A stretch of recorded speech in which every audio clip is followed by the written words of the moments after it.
Hello and welcome to Module 6.2. In this video, we're going to look at present and future GPS satellites and focus on what's particular to the GPS constellation's orbits. So you'll remember this picture shows you the location, or at least the altitude, of all satellites. And right in the middle, we have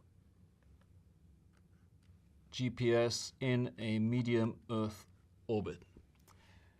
So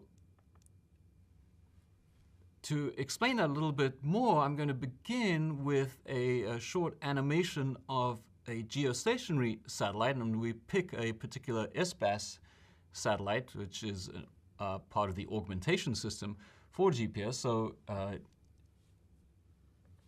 can see it there. This is indeed one of the SBAS satellites, and that's at the geostationary orbital altitude, which is chosen so that the orbital period matches the rotation period of the Earth.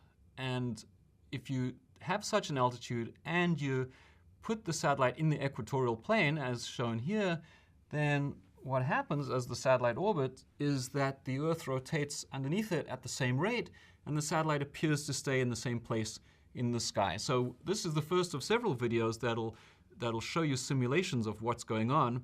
And the way to look at these is to begin by looking at the satellite. Where does it begin? So here's the satellite. And what are we looking at the Earth? There's North America. Yes, South America. So we've got North America in the middle of the screen. We're looking down on it. So remember that, and let's watch how this simulation goes. You see the satellite orbiting, you see the Earth rotating, and you can see that they're both going at the same rate.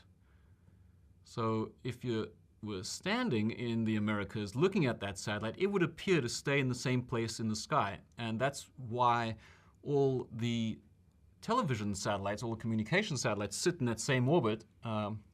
They would fill this up, and there are over 400 of them all around there, all following each other around in the sky. So that's a geostationary orbit. And so that kind of helps us see what GPS orbit looks like. So we'll bring up the GPS orbit, and now we'll run this same simulation again, but actually have a GPS satellite going around. So that's the actual orbit of a GPS satellite, and let's watch that go and see how it behaves compared to the geostationary satellite.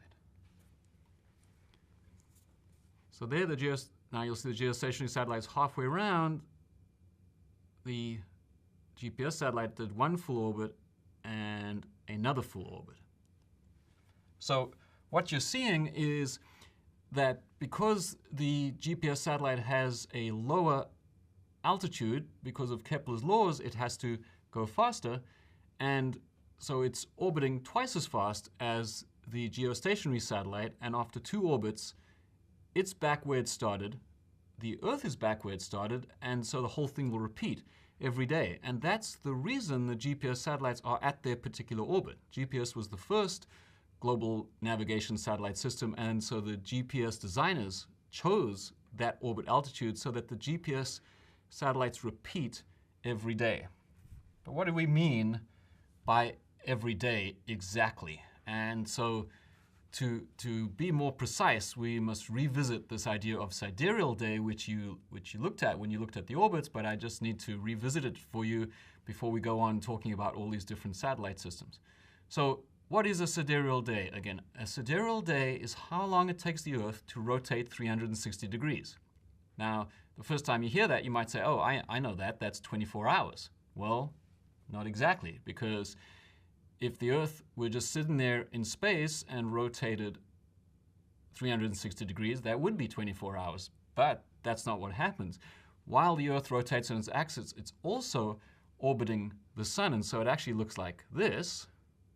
So there's 360-degree rotation. And this yellow line is Greenwich. And so if you imagine you were standing on the Greenwich meridian, you'll notice now that with respect to the distant stars or an inertial frame, you have rotated 360 degrees, but you're not facing back towards the sun. So if it were noon over here, which it is, because the sun's directly overhead, it's not yet noon over here because you're not facing the sun. The sun's no longer directly overhead. So when will it be noon? Well, a little bit later.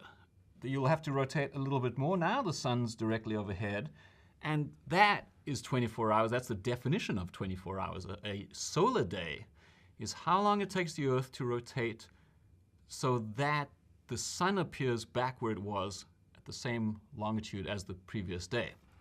So from that we can see that a sidereal day is less than a solar day by a certain amount.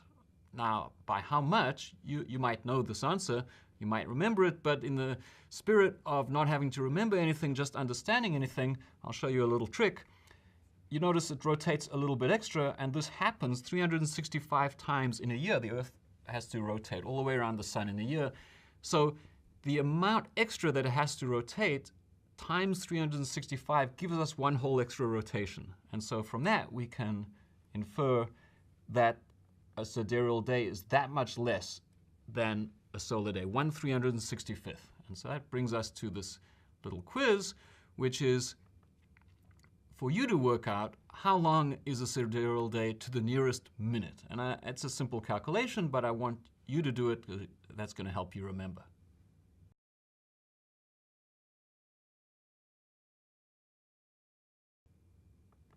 So welcome back, and so by now you would have figured out that the 1/365th of a day is to the nearest minute, 4 minutes. You would have seen it's a few seconds different from 4 minutes, but for our purposes it's enough to go to the nearest minute.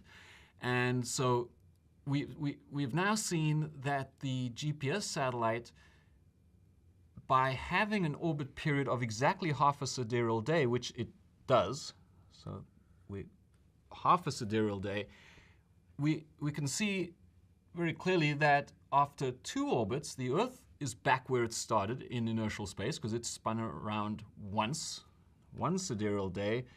The GPS satellite, after 2 orbits, is back where it started, and so everything repeats every sidereal day. That's quite simple to see.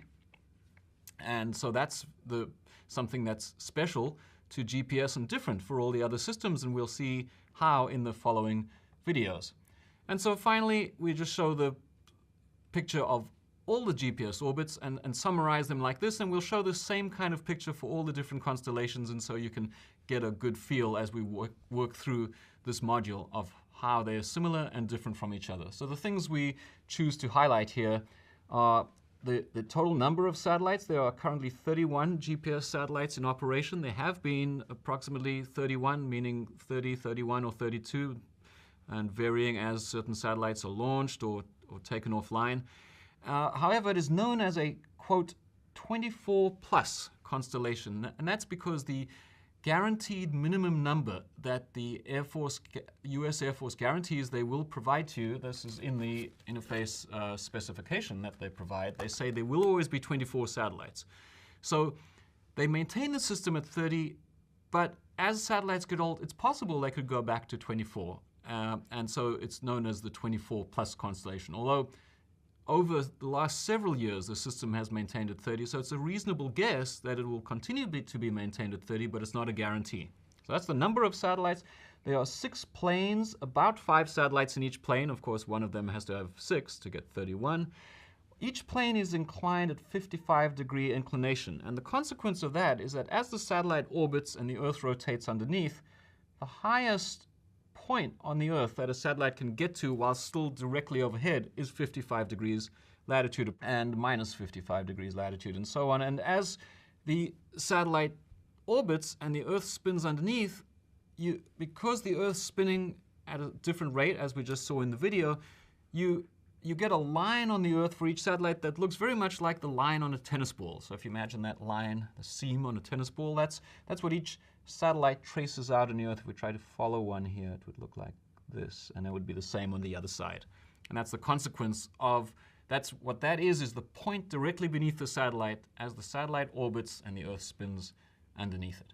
And so you can see all those black lines showing that's the ground trace of all the satellites. And then because GPS has this very special half sidereal day period, those lines repeat every day. And so the whole constellation appears to be in exactly the same place after one sidereal day and another sidereal day and so on.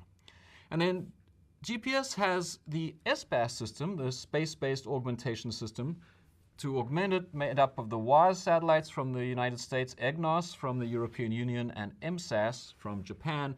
And these are all in an equatorial orbit,